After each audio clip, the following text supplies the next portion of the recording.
جانشین شیخ القرآن کے لیے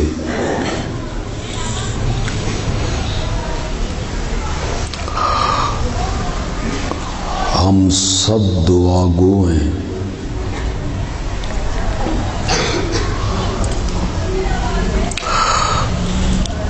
کہ اللہ ان کا سایہ صحت کے ساتھ ہم پر قائم و دائم رکھے.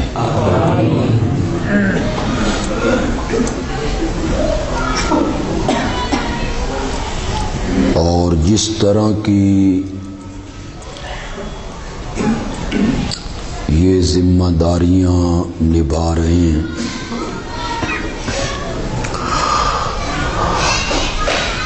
اللہ انہیں مزید ہمت عطا فرما دے.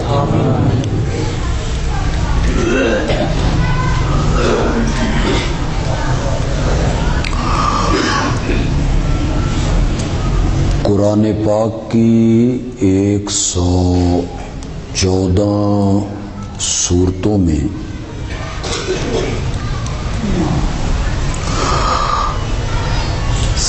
سب سے مختصر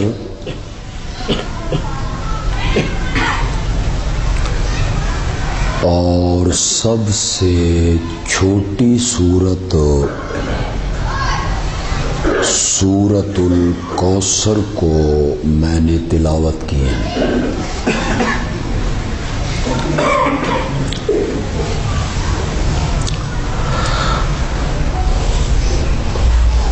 اس کی صرف 3 آیتیں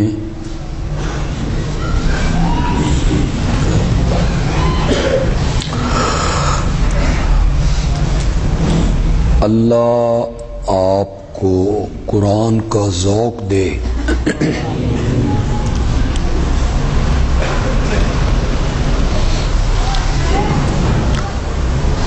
تو پورے قرآن میں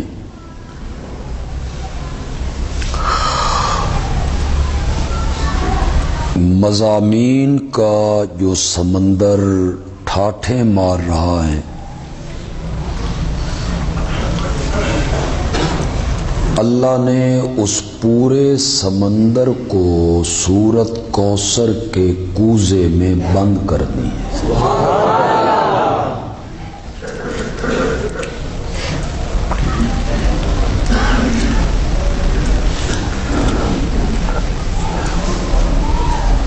قرآن کا جو مضامین کا سمندر ہے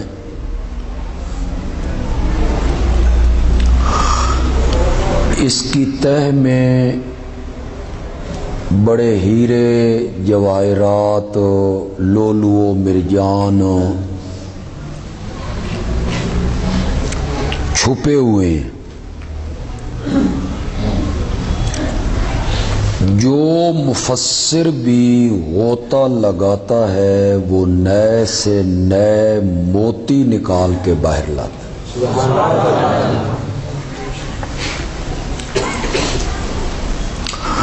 سورۃ کوثر کی ایک تفسیر ہماری جماعت کے شیخ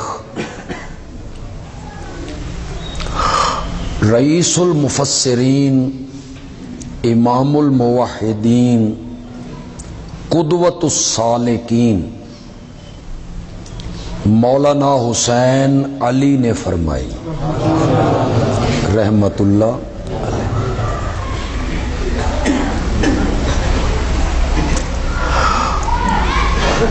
ان کا نام اگر کچھ لوگوں کے لیے نیا ہو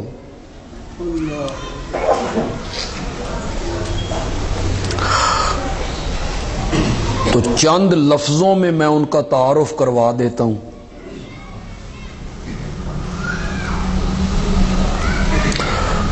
وہ استاد کتنا اعلی ہوگا جس کا شاگرد غلام اللہ خان ہوگا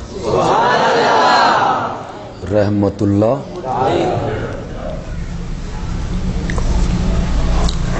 ہم نے اسی طرز پہ قرآن پڑھا ہے.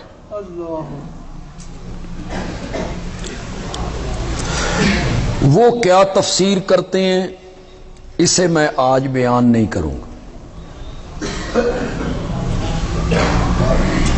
آج میں تفسیر کا وہ رنگ پیش کروں گا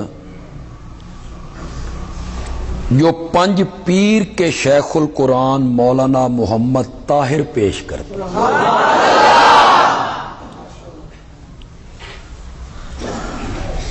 اگرچہ میں نے ان سے پڑھا نہیں، ان کے کسی شاگرد سے بھی میں نے نہیں پڑھا، لیکن سورت کوثر کی جو تفسیر انہوں نے کی اس سے میں بخوبی واقف ہوں. مولانا حسین علی کی تفسیر بہت عمدہ ہے، پھر کبھی آیا تو آپ کو سناؤں گا انشاءاللہ. لیکن مولانا طاہر رحمت اللہ علیہ نے جو تفسیر کی یہ بھی اس سے کم نہیں ہے.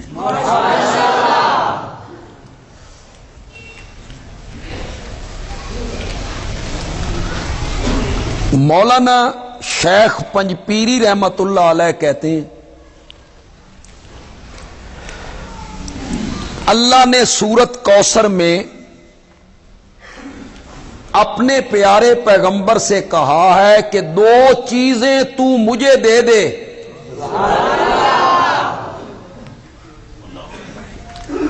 میں اس کے انعام میں دو چیزیں تجھے دے دوں گا.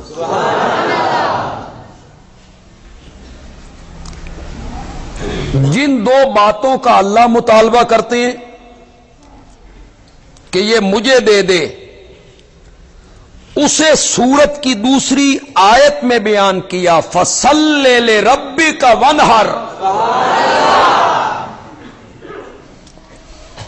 میں اس کی تفصیل کرتا ہوں.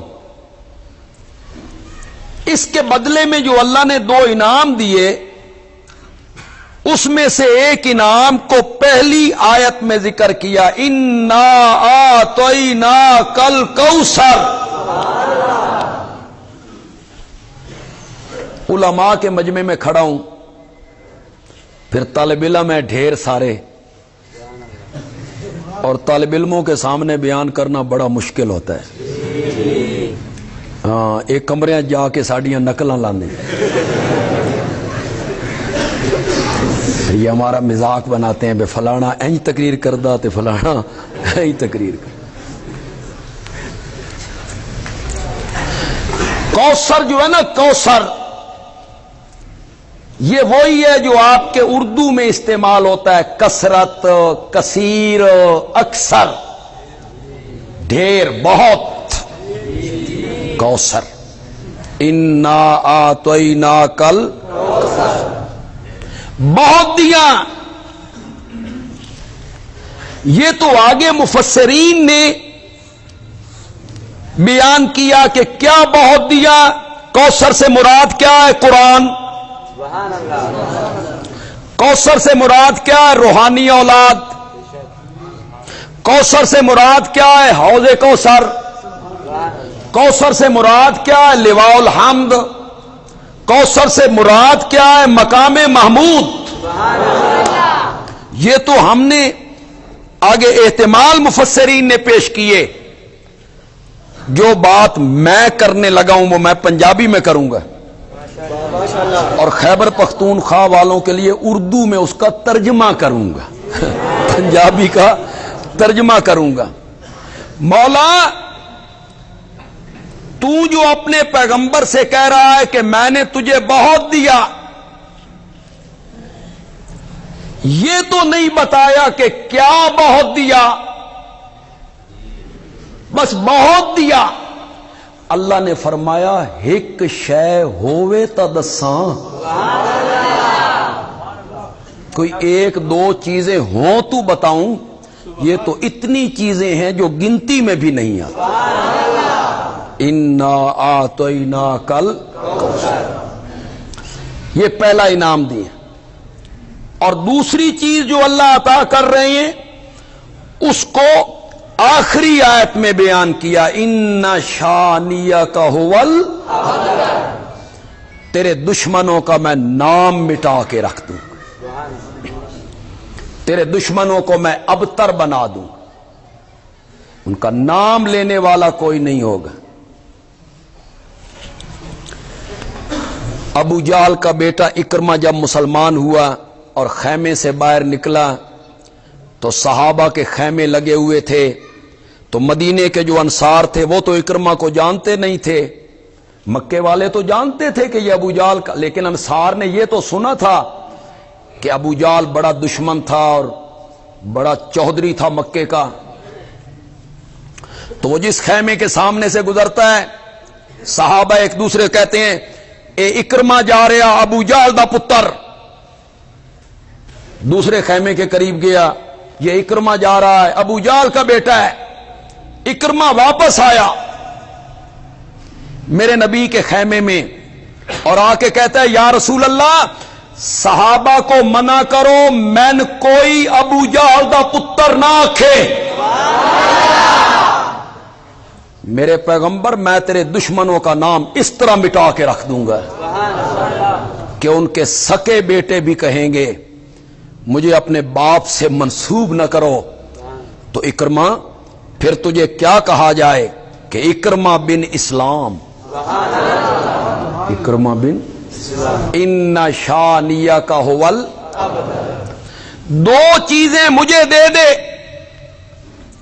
بدلے میں دو چیزیں لے لے، جن چیزوں کا رب نے مطالبہ کیا وہ کیا ہے؟ فصلی لربک وانحر، نماز پڑھ کس کے لیے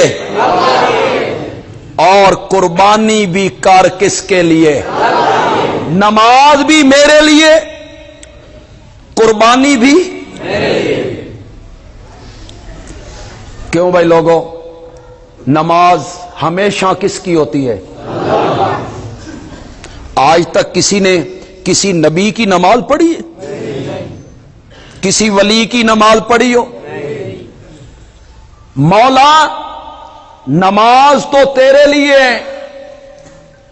قربانی بھی تیرے لیے، یہ کوئی اتنا مشکل کام ہے، اتنا اہم کام ہے کہ تو اپنے نبی کو حکم دے رہا ہے فصلی لربک۔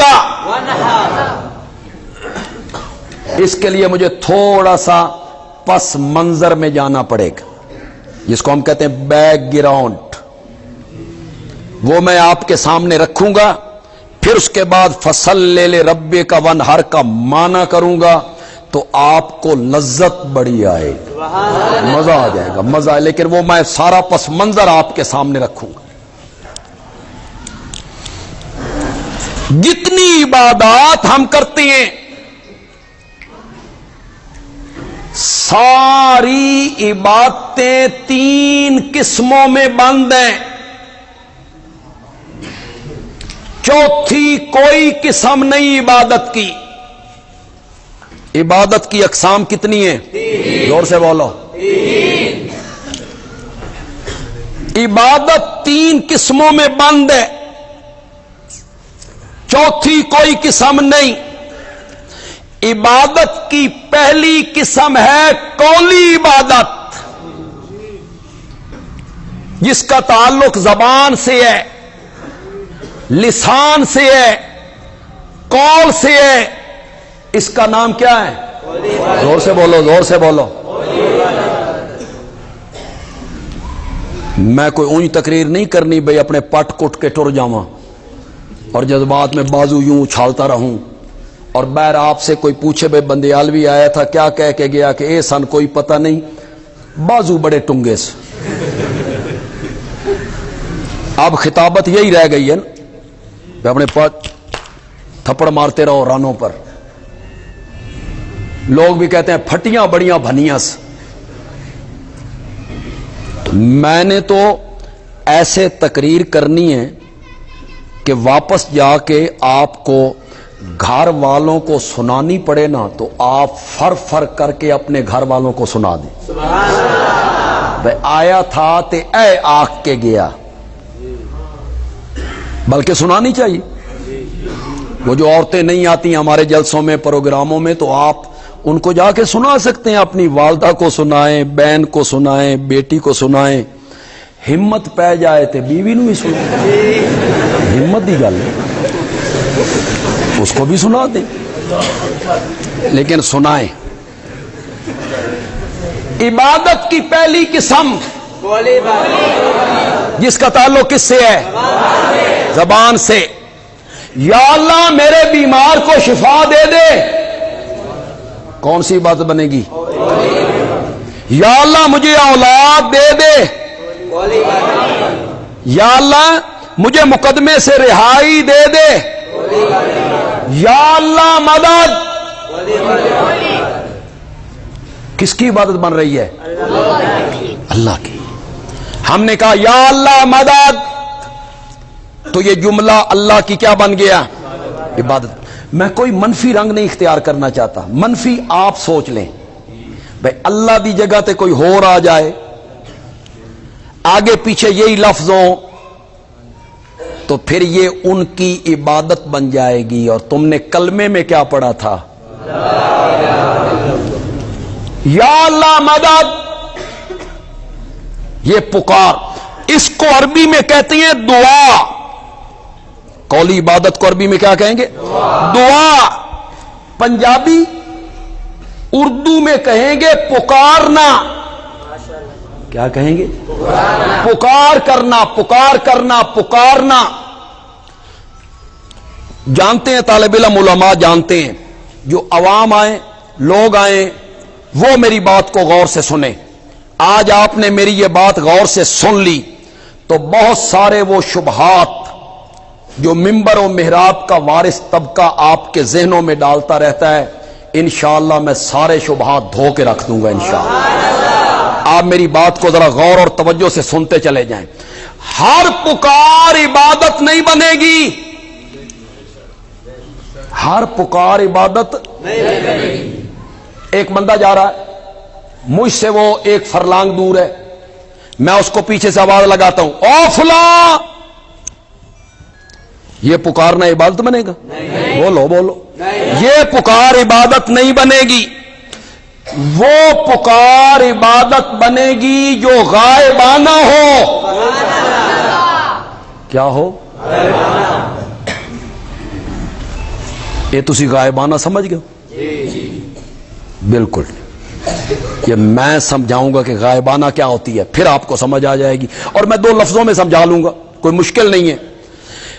وہ پکار عبادت بنے گی جو غائبانہ ہو، یعنی جس کو میں پکار رہا ہوں میں اس کو نہیں دیکھ رہا اور وہ مجھے دیکھ رہا ہے، یہ پکار کیا بنے گی؟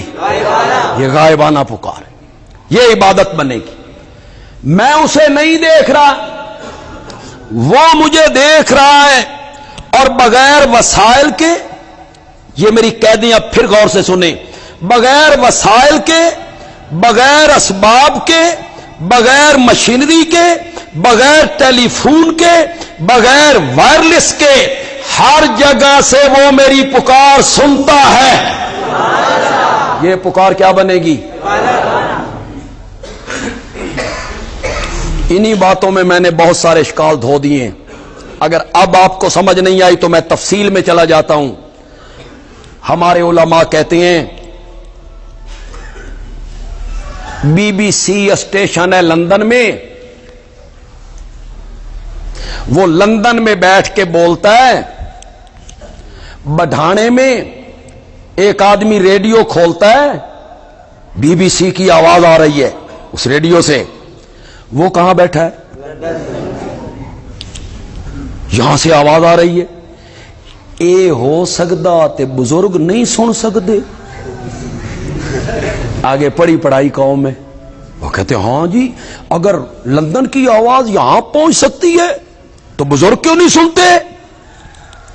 پھر عالم صاحب کہتے ہیں ٹی وی پہ میچ لگا ہوا ہے، میچ ہو رہا ہے لندن، کھلاڑی بھی نظر آ رہے ہیں، کمنٹری بھی ہو رہی ہے، آواز بھی آ رہی ہے، لوگ کہتے ہیں جی بالکل آ رہی ہے، تو مولانا کہتے ہیں اے ہو سکتا تے بزرگ نہیں سن سکتی، انہوں نے پتہ نہیں لگتا. یہ دلیلیں ہیں، دلیلیں یہ لوگوں کو متاثر بھی کر دیتی ہیں. اب تو یار زمانہ ہے موبائل کا. یہ چھوٹا سا آلہ ہے، یہاں سے بندہ گیا عمرہ کرنے، وہ مکے بیٹھا ہے، مکے. اس نے مکے سے فون ملایا اپنے باپ کو، باپ بکریاں چرا رہا ہے بڑھانے کھیتوں میں، وہ باتیں کر رہے ہیں. یہاں کی آواز مکے، مکے کی آواز کرنال، چھوٹا سا آلہ. یہ ہو سکتا تے بزرگ نہیں سن سکتے.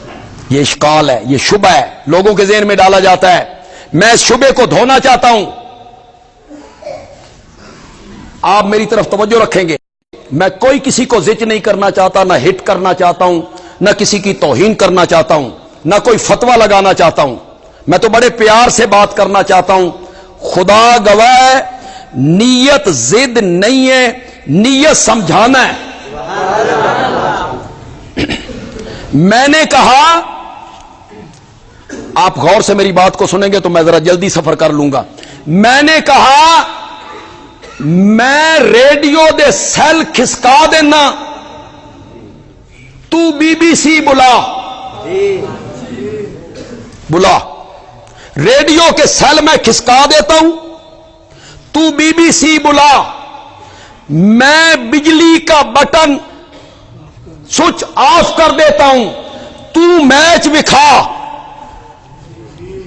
وہ آواز سنا. اور یہ جو تیسری بات میں کرنے لگا ہوں، یہ اشاعت التوحید کی نمائندگی کروں گا. کتنے لوگ اس کو سمجھ پاتے ہیں؟ میں نے کہا میں موبائل دی روح کڈ لینا، میں موبائل دی روح کڈ لینا. بیٹری، سم بلا، کر بات موبائل پر. اور میرے بھائی، یہ اسباب کے تحت ہے، وسائل کے تحت ہے، مشینریوں کے تحت ہے، شعاؤں کے تحت ہے. اور رب سنتا ہے بغیر اسباب کے. وہ پکار عبادت بنے گی.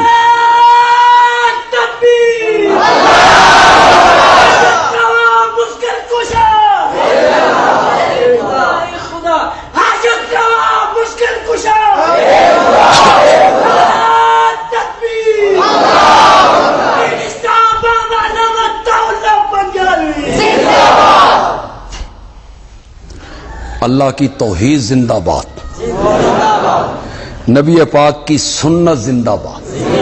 باقی کسی کے زندہ مردہ ہونے سے کوئی فرق نہیں پڑتا.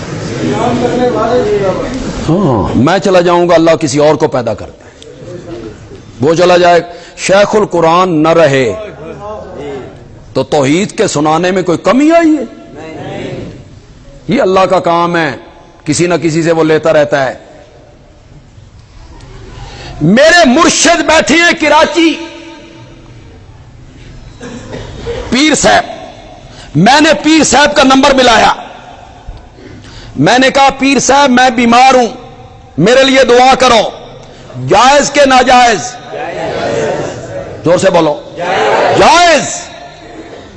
ایک بندہ بڑھانے میں بیٹھ کے کہتا ہے پیر صاحب کراچی میں، ٹیلی فون کے ذریعے نہیں، کہتا ہے پیر صاحب میں بیمار ہوں، میرے واسطے دعا کرو. وہ سمجھتا یہ ہے کہ کراچی میں بیٹھا ہوا پیر میری اس آواز کو سن رہا ہے. جائز کے شرک اتھے تے رپھڑی مک گیا. لوگ کہتے ہیں مردیاں نو پکارو، میں کیا زندیاں نو اس نظریے نال پکارو تامی شرک. اسباب کے ذریعے بات کرو. قولی عبادت، پکار، دعا، صدا، یہ اللہ ہی کے لیے ہونی چاہیے، اس لیے کہ سنتا وہی ہے. وجہ اس کی کیا ہے؟ ربنا تقبل منا انک انت السمیع. کیوں علماء کرام اور طلبہ اس کا یہ میں نہ کر لوں؟ بے شک تو دعاؤں کا سننے والا ہے. کر لوں میں؟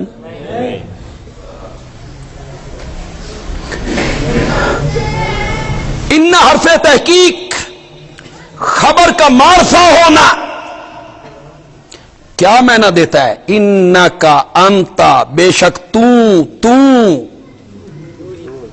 کاف کا معنی بھی تو، انتا کا معنی بھی بے شک تو ہی ہے. السمیع لکل دعا،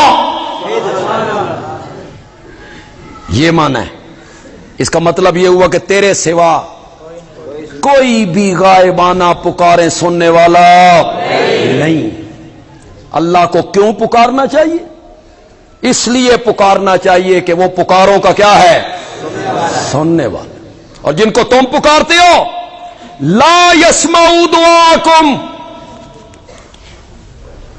وہ تمہاری پکاروں کو سنتے نہیں ہیں. سورت فاطر میں اللہ نے فیصلہ کیا والذین تدعون من دونہ ما یملکون من قطمیر ان تدعوہم. طالب علم تو پڑھو یار. ان تدعوہم، اگر تم ان کو پکارو لا یسمعوا. رپڑ پایا تھے اسما دی نفی ہے تے سما دی نفی نہیں. اے لا یسمعوا سما دی نفی ہے. لا یسمعوا، وہ تمہاری پکاروں کو نہیں سنتے. مولا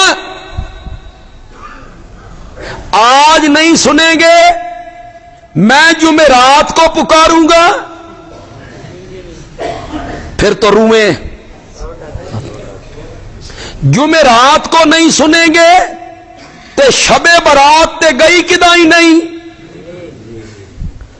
اس دن تو میرے پہ آ کے بیٹھ جاتی ہیں. جمعرات کو پکاروں گا، شب برات کو پکاروں گا، عرس پہ جا کے پکاروں گا. پاکستان کی بولی میں بندیالوی کہنا چاہتا ہے میں دھرنا دے نہیں. میں نے قبر پہ کیا دے دینا ہے؟ دھرنا. سنا کے اٹھوں گا، میں دھرنا دے دوں گا. اللہ نے سورت احقاف میں 26ویں پارے میں اللہ نے فیصلہ کیا وَمَن نَزَلُّ مِمَّن يَدْعُو مِن دُونِ اللَّهِ مَن لَّا يَسْتَجِيبُ لَهُ إِلَى يَوْمِ الْقِيَامَةِ. میں تیری عمر قیامت تک لمبی کر دوں اور تو وہاں دھرنا دے کے بلاتا رہے. تو پکارتے پکارتے مر جائے گا، قبر والا تیری پکار کو سن. اللہ کو کیوں پکارنا چاہیے؟ اس لیے کہ سننے والا.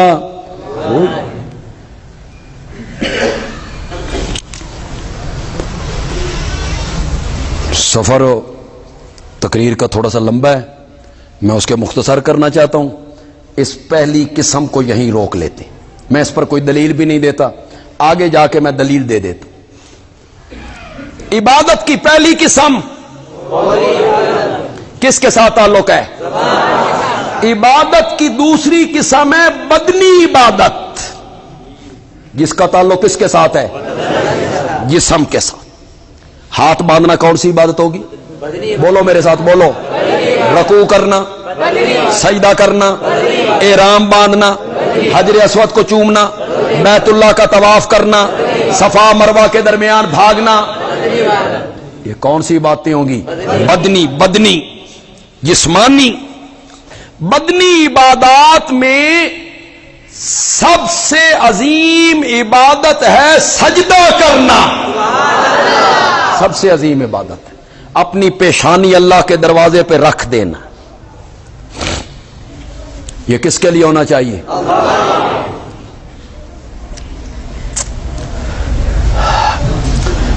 ایک تجزیہ کیا کرتا ہوں اکثر جگہوں پہ، سمجھانے کے لیے کرتا ہوں. آپ کو میرے تجزیے کے ساتھ اتفاق ہو تو آپ سبحان اللہ کہہ دیں، ووٹ من دے دو،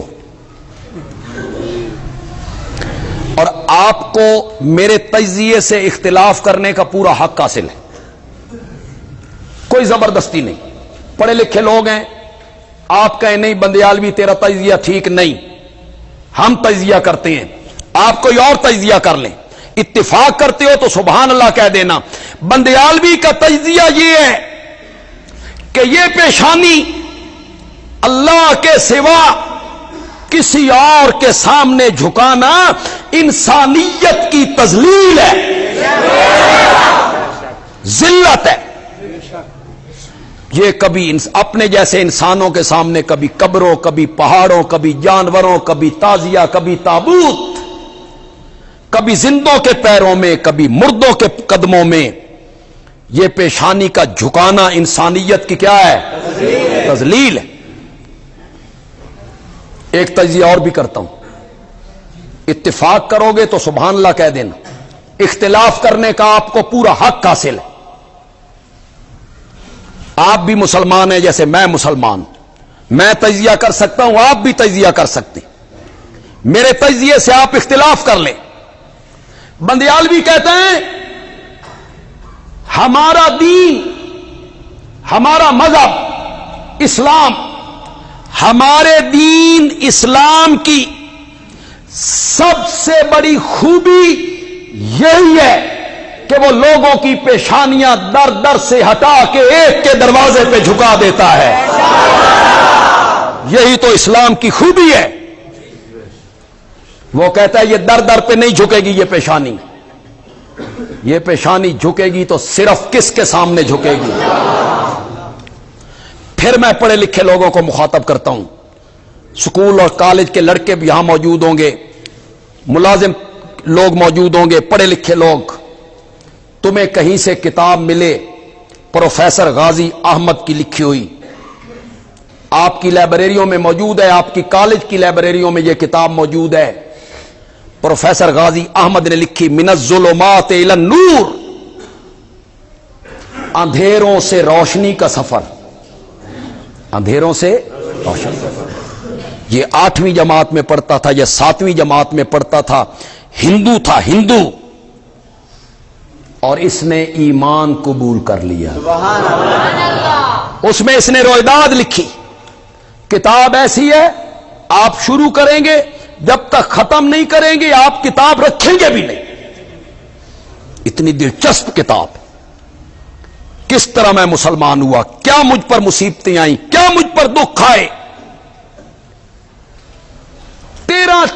13 سال کا بچہ غازی احمد بعد میں پروفیسر بنا. مولانا حسین علی کی بیعت کی، حضرت قاضی شمس الدین رحمت اللہ علیہ سے کتابیں پڑھیں. کہتا ہے جب میں مسلمان ہوا تو ابھی تو پاکستان نہیں بنا تھا، تو انکوائری ہوئی کہ اس بچے کو کسی ٹیچر نے تو خراب نہیں کیا،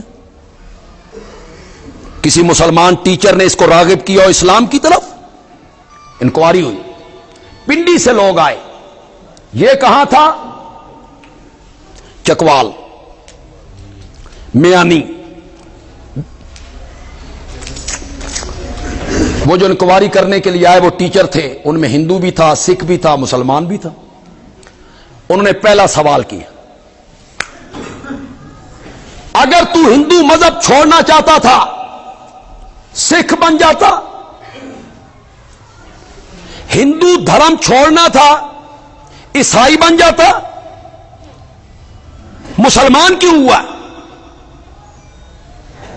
غازی احمد کہتا ہے میں تھا تو بچہ، لیکن اللہ نے میرے دماغ میں ذہن میں بات ڈالی.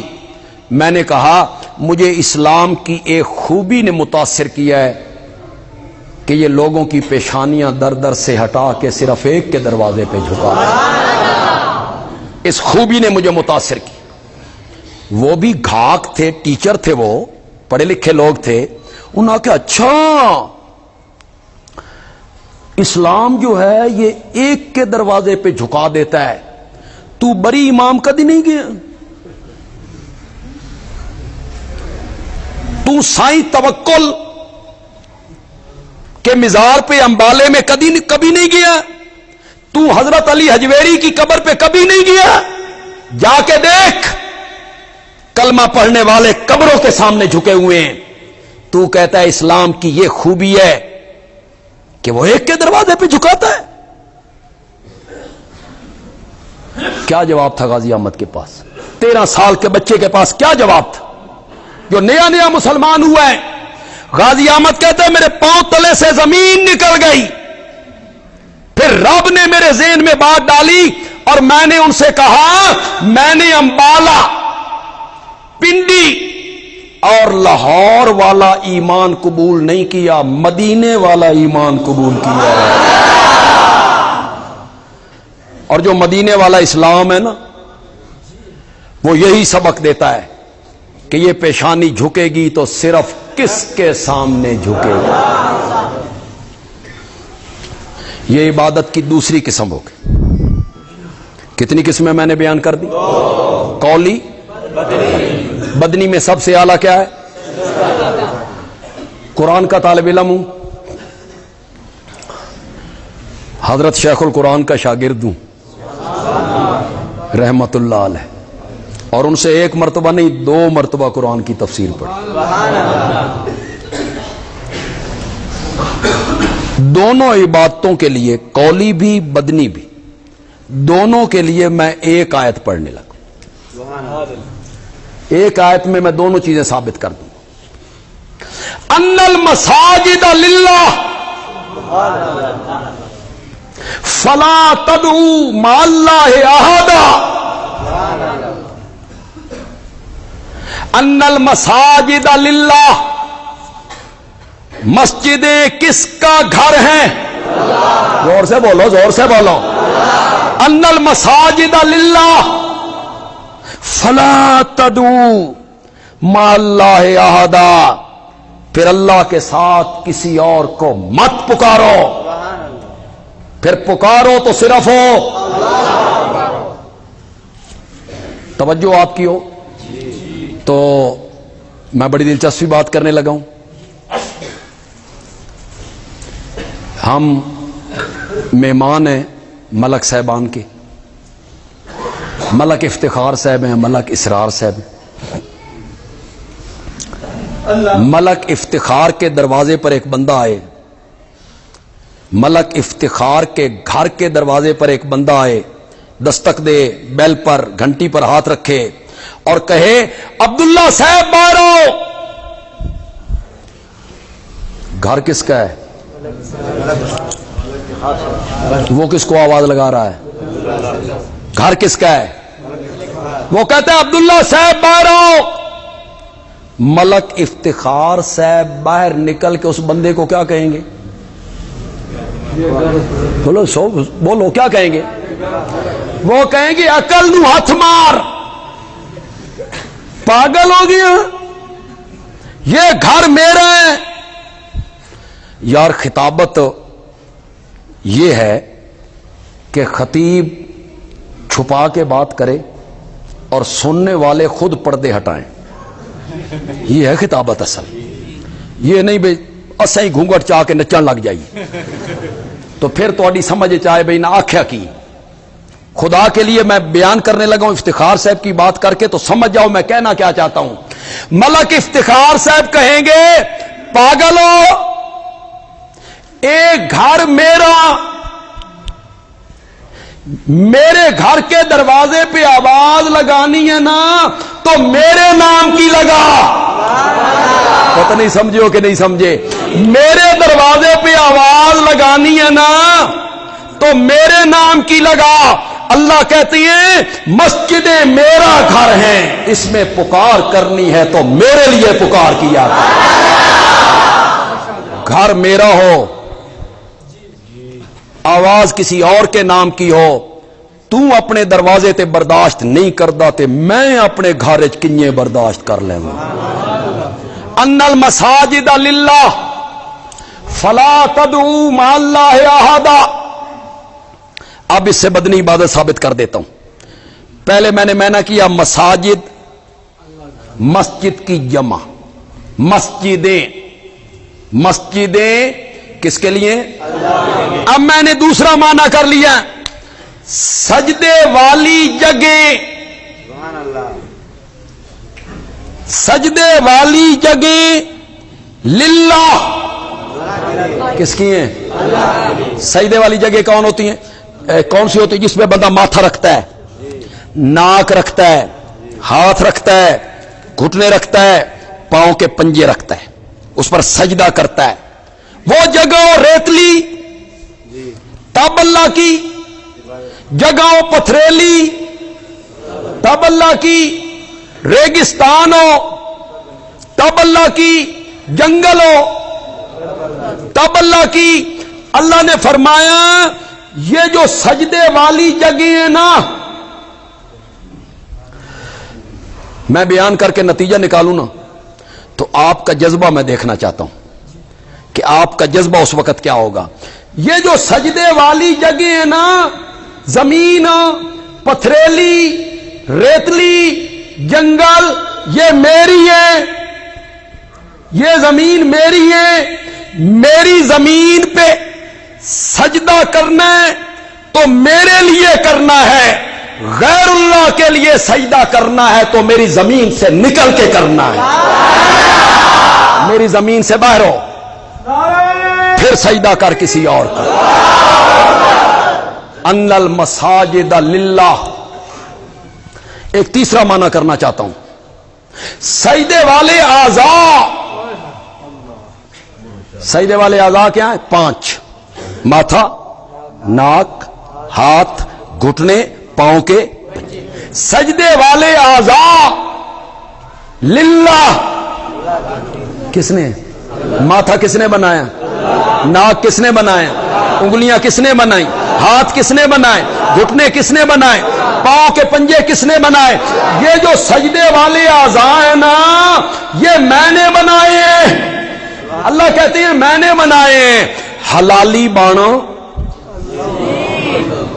حلالی بانا تے میرے بنائے ہوئے اعضاء میرے سامنے جھکایا کر، غیر اللہ دے سامنے نہ جھکایا.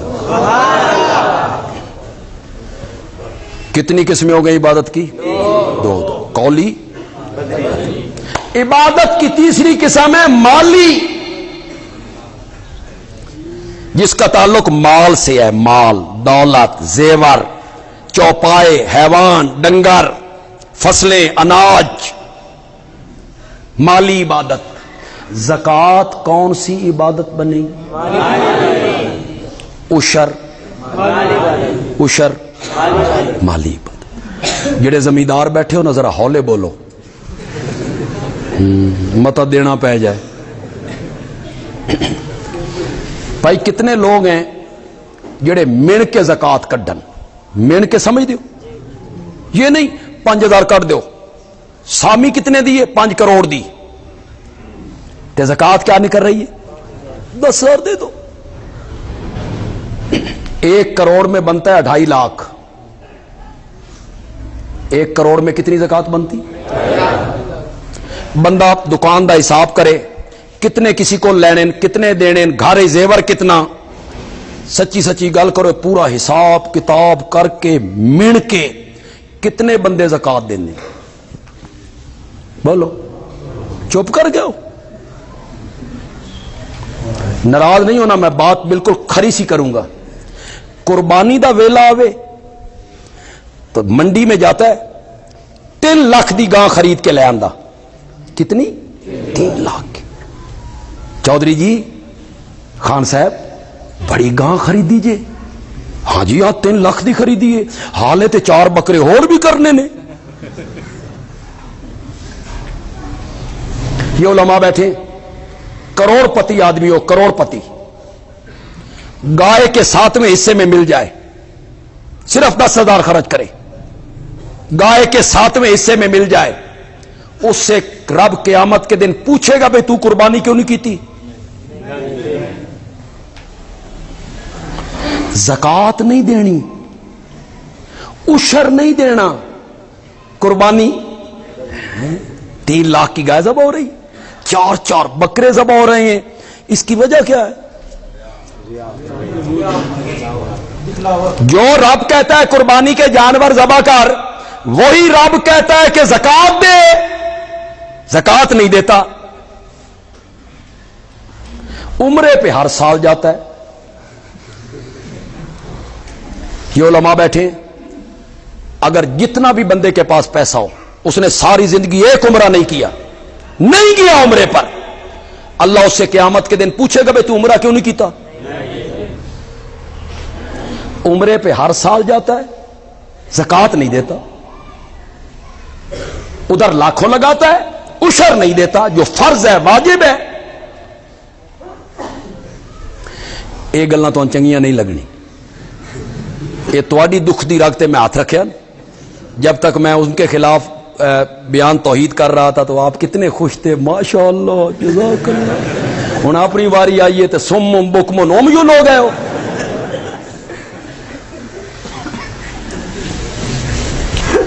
بیٹی کو جہیز دینا ہے، وراثت نہیں دینی، کیوں؟ جہیز دیتا ہے جو ہندوانہ رسم ہے، وراثت میں حصہ دینا۔ 3 کروڑ بندہ چھوڑ کے مر جائے، 1 بیٹا ہو 1 بیٹی ہو، 2 کروڑ پتر نو لب دین تے 1 کروڑ بیٹی نو لبدا، بھرا دین دین اور دتی ہے کہ وراثت کے بخشوا لے، بہن نے بخش دیتا۔ کیڑی شے بخشیش بھائی، کیڑی شے بخشیش؟ زمین تیرے کول، سونا تیرے کول، دکاناں تیرے کول، بینک بیلنس تیرے کول، مال تیرے کول، اس بہن بخشیا کی ہے؟ اس کول تے شاید کوئی نہیں، پہلے اس نو کروڑ دے، پھر میں ویدھاں کنجے بخش دیے تین، دے پہلے کروڑ اس کو کہ یہ کروڑ تیرا حصہ ہے۔ اس نو مالک ہی نہیں بنایا، جس شاید یہ مالک ہی نہیں اس نو بخش رہی ہے۔ واہ کتنی عجیب بات ہے، زکات نہیں دیتے، قربانی دھڑا دھڑ کرتے۔ میں یہ نہیں کہتا کہ اچھی قربانی آپ نہ کریں، بالکل نہیں کہتا، کریں، مال دیا تو اچھی قربانی کریں، اچھی چیز ذبح کرنی چاہیے، لیکن اس سے پہلے زکات اور عشر بھی دیں۔ حضرت مولانا مفتی زین العابدین رحمت اللہ علیہ جو فیصل آباد کے تھے اور تبلیغی جماعت کے بڑے سرکردہ مبلغ تھے اور بہت متکلم آدمی تھا، وہ بڑی زبردست تقریر کرتے تھے۔ میں نے ان کی ایک تقریر سرگودے میں سنی تو قربانی کا موقع تھا، تو کہنے لگے میں نے بڑی گائے خریدی، زبردست قیمتی سونی، ویکھدا رہ جائے بندہ۔ تو میں اس کو پیار کر رہا تھا، ذرا گائے پر کپڑا مار رہا تھا، اس کے پاس کھڑا تھا، پیار کر رہا تھا۔ ایک وکیل صاحب آئے تو کہنے لگے مفتی صاحب یہ گاں کس واسطے خریدی جے؟ میں نے کہا قربانی کے لیے۔ اس نے کہا ایڈی سونی گاں تے ایڈی قیمتی گاں قربانی واسطے؟ میں آخیا اس بھی انہیں ہی آخیا سی، پتہ نہیں سمجھو کہ نہیں سمجھے یار، بہت پیچھے ہو یار، بہت پیچھے ہو۔ میں آخیا اس بھی انہیں ہی آخیا سی، حضرت ابراہیم نو کدی پتر بھی ذبح کیتے، اس بھی انہیں ہی آخیا سی، بے کبھی بیٹے بھی ذبح کیے۔ عبادت کی تیسری قسم ہے مالی، زکات دینا، عشر دینا، صدقہ دینا، خیرات کرنا، قربانی، حج، پیسہ لگ رہا ہے، پیسہ لگ رہا ہے، نظر، نیاز، چڑھاوا، منت، یہ بھی عبادت ہے۔ پڑھے لکھے لوگوں اور تعلیم یافتہ لوگوں، عربی میں جس کو نظر کہتے ہیں، فارسی میں اسے نیاز کہتے ہیں۔ یہ نہیں نظر اللہ،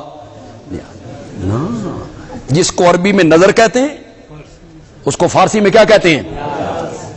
تو انتے زیادہ پتہ ہونا فارسی دا، ایران ہو کے آئے ہو۔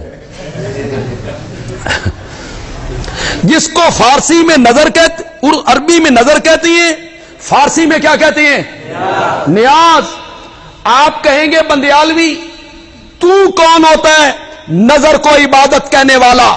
میں نے کہا میری مجال نہیں، فقہ حنفی کی کتابیں اٹھاؤ، بحر الرائق اٹھاؤ، اس میں لکھا ہوا ہے النظر عبادت والعبادت لغیر اللہ کفر صریح و شرک قبیح۔ بحر الرائق نے لکھا نظر عبادت ہے اور غیر اللہ کی عبادت۔ کیوں؟ ہم نے کلمے میں کہا تھا لا الہ، ہم اللہ کے سوا کسی کی عبادت نہیں کرتے۔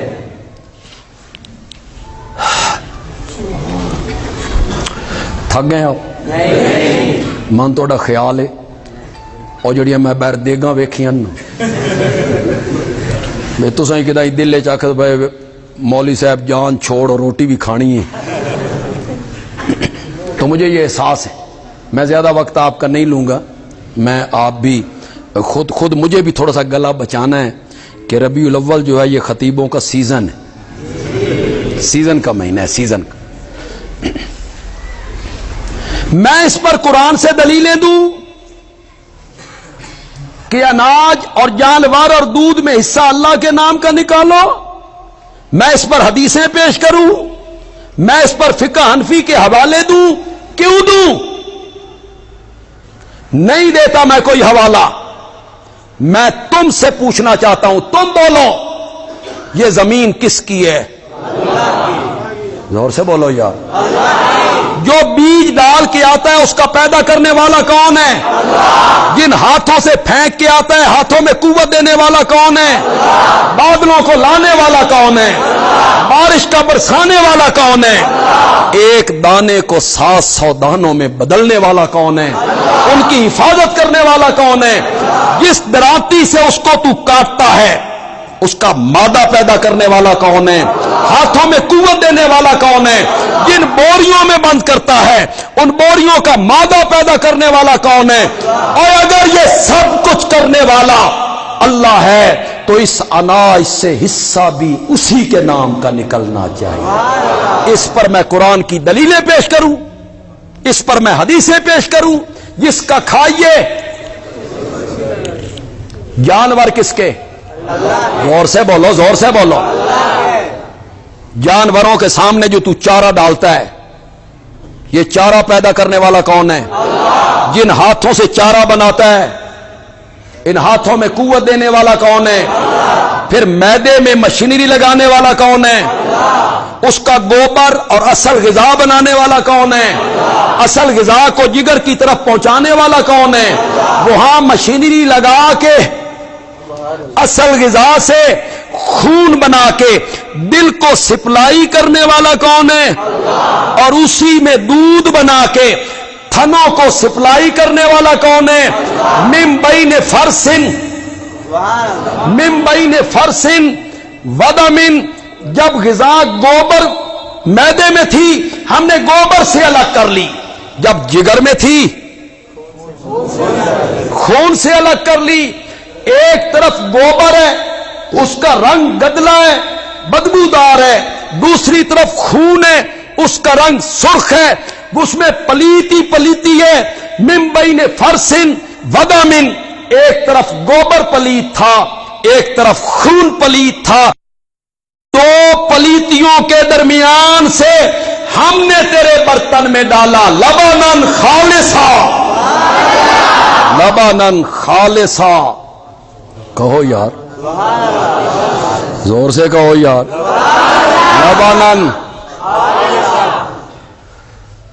ہن جنہاں نو لبدا جی او آکھو شاباش، اور جنہاں دیاں مجھاں گھر دیاں نو تا بولو یار۔ میں تے نہیں آکھ سکدا، سان تا لبدا نہیں، تے یقین کرو اسا اس سطح تے آ گئے، ہم اس سطح پہ آ گئے، ہم اس سطح پہ آ گئے کہ دودھ بیچنے والے کو ہم کہتے ہیں پانی پا لیا کر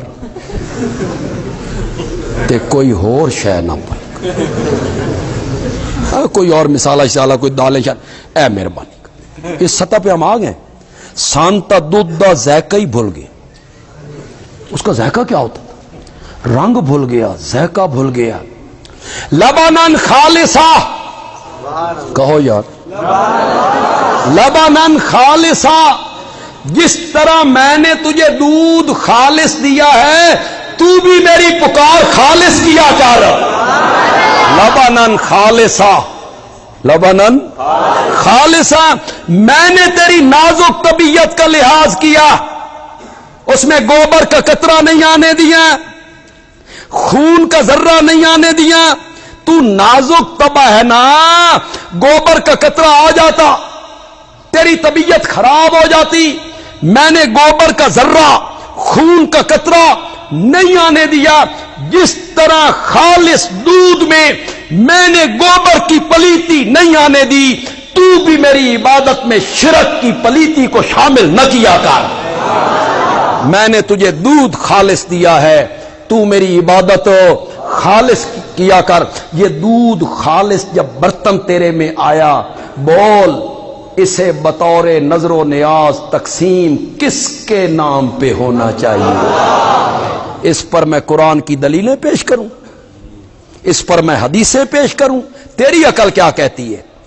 تیرا فہم کیا کہتا ہے کہ دینے والا اللہ ہے تو ان چیزوں کو تقسیم بھی کس کے نام پہ ہونا چاہیے؟ عبادت کی کل کتنی قسمیں ہو گئیں؟ قولی, بدنی, مال.